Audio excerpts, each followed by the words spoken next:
안녕하세요. 과천외고 친구들, 변화국어의 변정원 강사입니다.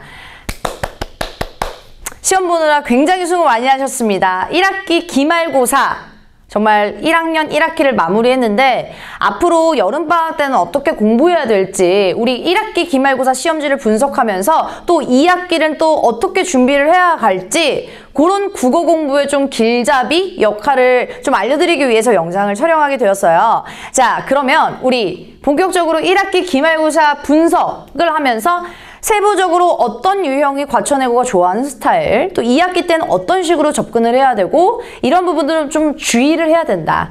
또 여름방학 때 어떻게 준비해야 한다. 이런 것들을 좀 세세하게 알려드리도록 하겠습니다. 자, 첫 번째, 의문의 변동. 사실 지금 칠판에 딱 보면 사실 되게 균일감 있게 문제를 출제가 했다라는 느낌을 굉장히 받거든요. 의문 변동에서 나올 거는 다 나왔다고 보시면 됩니다. 그쵸? 우리 국의 음화. 의문의 변동 종합 문제들이 2, 3번에서 나와 있고 또 4번 같은 경우는 뭐가 탈락했는지에 대한 것들, 그 다음에 5번 같은 경우는 발음에 관한 거, 표준 발음법을 어떻게 해야 되는지 결과, 그 다음에 6번 같은 경우는 자음 세계표 우리 공부했었죠. 좋은 방법이 무슨 얘기고 센 입천장 소리가 무슨 얘기고 또 좋은 위치가 뭔지 그런 것들을 파악했을 때 의문 변동하고 딱 결합할 수 있어야 된다라는 거. 그 다음에 7번 같은 경우는 우리 겹받침을 발음할 때 엄청 많이 했었죠. 받다, 넙죽하다, 넙떡하다, 넙둥글다. 그 다음에 막다, 맑게 이런 것들이 굉장히 많이 했었던 이유가 문제에 반드시 출제됐기 때문에 정말 선생님이 수업 시간에 계속 강조했던 이유예요. 8번 같은 경우는 된소리 되기. 그래서 조건 같은 경우는 마지막 날까지 직전 수업까지 계속 같이 한번 짚었어요.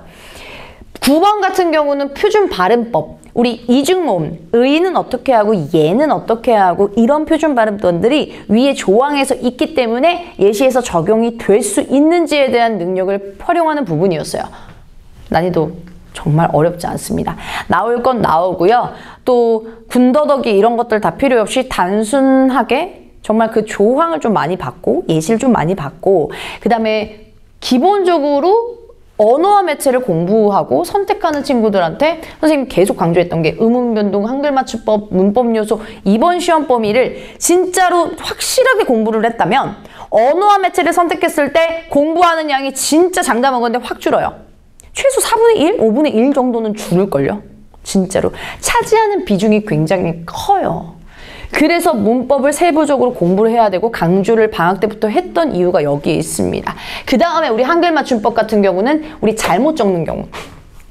이렇게 일상생활에서 쓰면 안 돼요. 라고 하는 경우랑 또 표기. 우리 11번 같은 경우는 표기를 어떻게 해야 되는지, 뭐 끄트머리, 모가지, 이파리 이런 것들을 나타냈을 때 문맥적으로 파악할 수 있는 능력을 보시는 거고요. 12번 같은 경우는 이 맞춤법 의미 연결. 그래서 선생님이랑 수업했던 친구들은 아실 거예요. OX 하면서 마지막 날까지 조항 예시를 달달달달 외웠던 거. 맞추다, 맞혔네 이런 것들 절이고 이런 것들도 굉장히 많이 있었단 말이에요. 그 의미 연결이 역시나 한 문제가 나왔고 13번 같은 경우는 이가 붙냐 희가 붙냐 원칙적으로 하다가 붙는 것들은 희가 붙는데 발음을 굳이 희를 하면서까지 해야 된다? 그런 것들은 그냥 이가 편안하게 붙는다라는 거였죠. 그래서 그런 것들 예시도 다 같이 한번 봤고요. 14번 너무 강조했던 거 든지 마지막까지 계속 점검했던 거. 그쵸? 15번, 16번 우리 띄어쓰기 굉장히 많이 했었잖아요.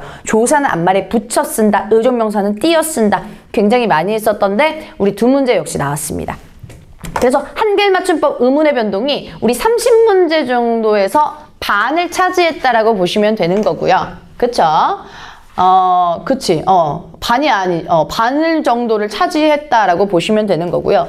그 다음에 문법 요소 같은 경우는 17번부터 30번까지 외울 게 굉장히 많았어요. 그쵸?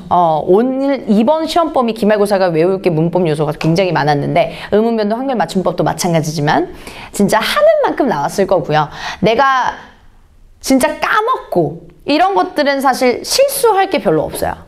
내가 그만큼 안 하고 못하면 진짜 놓칠 수 있는 파트가 여기고, 진짜 잘하고 나 열심히 했어요 라고 하는 친구들은 100점도 무리 없이 맞을 수 있었던 그런 난이도였습니다. 계속 한번 보시면요. 문법 요소, 문장의 종류. 요게 우리 학교 홈페이지에 나와 있는 그 프린트, 사실 그 프린트가 저한테도 있어가지고 맨 처음에 같이 했었죠. 학교에서 나오기 전에도 우리 지학사에서 나온 그런 그 문법 프린트이기 때문에 가능했던 건데, 우리 문장 종류가 우리 평의, 명청감이라고 해서 그 5가지를 구분짓는 부분이 문장 종류에 나왔어요. 학교 프린트를 보셨어야 풀 수 있었던 문제고요. 그 다음에 18번, 19번 같은 경우는 높임법, 직접, 주체, 객체, 그 다음에 상대, 그쵸? 그래서 얘 같은 경우는 이것을 3, 2, 1 실험 방법으로 계속 외웠었잖아요. 그리고 아니나 다를까 주체 높임에서 제가 반드시 나온다, 막 소위 말해서 손모가지를 건다, 오한마 가져와라, 막 이럴 정도로 진짜 장담했던 문제가 바로 직접 높임, 간접 높임이었잖아요. 그쵸? 특히 간접 높임. 근데 여기에서 20번 같은 경우는 지금 문제 보니까 2가지 모두 다 동시에 사용하는 거, 그거 골라라 라고 했으니까 직접하고 간접에 대한 정확한 개념을 아셔야 돼요. 간접 높임만 알아서도 안 되고 직접 높임만 알아서도 안 되는 문제였죠. 21번 같은 경우는 잘못 사용된 높임법. 우리 그런 거 있었잖아요.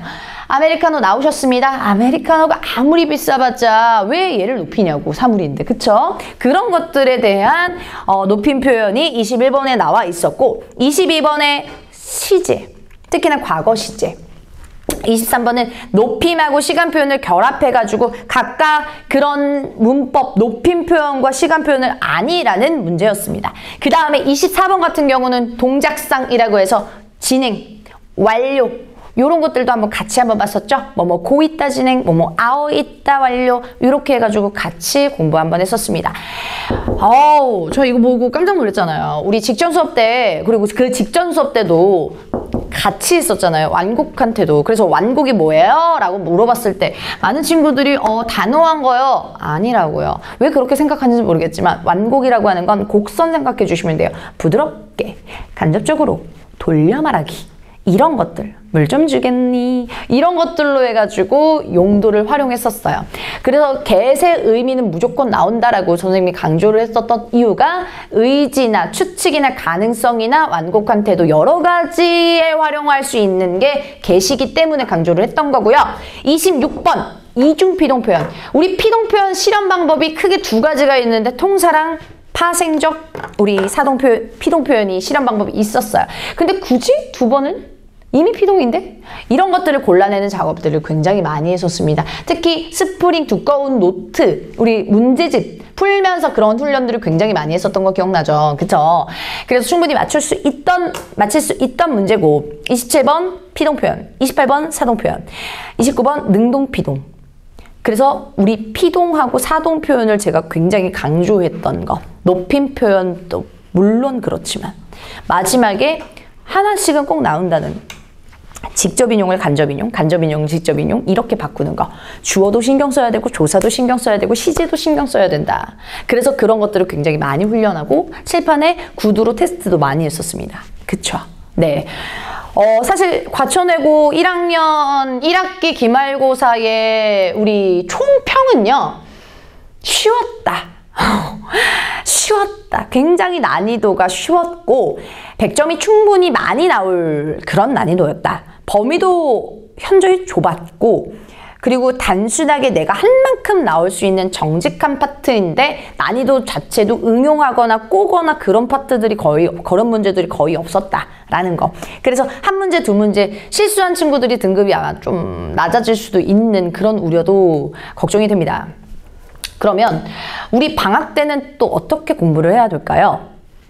음운 변동, 한글 맞춤법, 문법 요소 이런 문법들이 우리 2학기 때도 나오는데 다른 모습으로 나옵니다. 중세국어 파트라든지 아니면 다른 문법적인 요소, 화법과 작문, 비문학, 독서지문 이런 식으로 해서 같이 조금씩 곁들이는 부분들.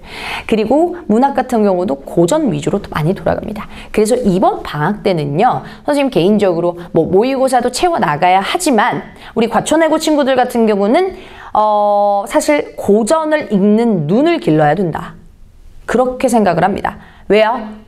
고전을 읽는 눈을 갖게 되면 모의고사 수능에서, 수능 모의고사에서 고전에 나왔을 때 쫄지 않는 그 깡, 읽을 수 있는 독해 능력도 더불어서 2학기 내신까지 같이 잡을 수 있기 때문에 좀 고전에 힘을 둬서, 선생님도 수업할 때 고전에 힘을 둬서 수업을 할 거거든요.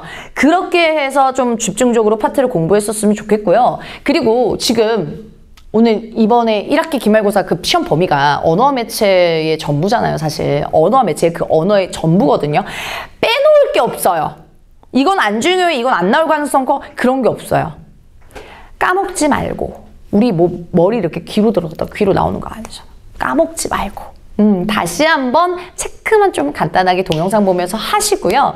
이런 것들을 딱 알아놓으면 고2, 고3, 언매 선택했을 때도 무리 없이 풀 수 있습니다. 그래서 방학 때 우리 고전 시각 또 고전 문법을 위주로 중세국어와 우리 고전 문학을 위주로 중심적으로 틀을 잡고요. 그 다음에 현대시설, 현대소설, 현대시, 비문학, 독서지문 요렇게 해서 같이 채워나가는 그림으로 생각을 해주셨으면 좋겠습니다. 그래서 과천외고 스타일은 서술형 나오지 않고 요렇게 균일하게 내용이 나오니까 여러분들의 노력에 달려있다는 점, 국어 공부 열심히 하시길 바랍니다.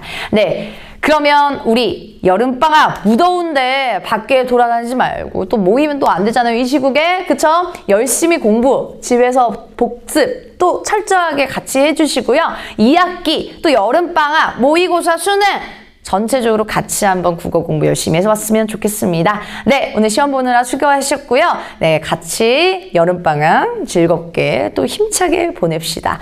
감사합니다.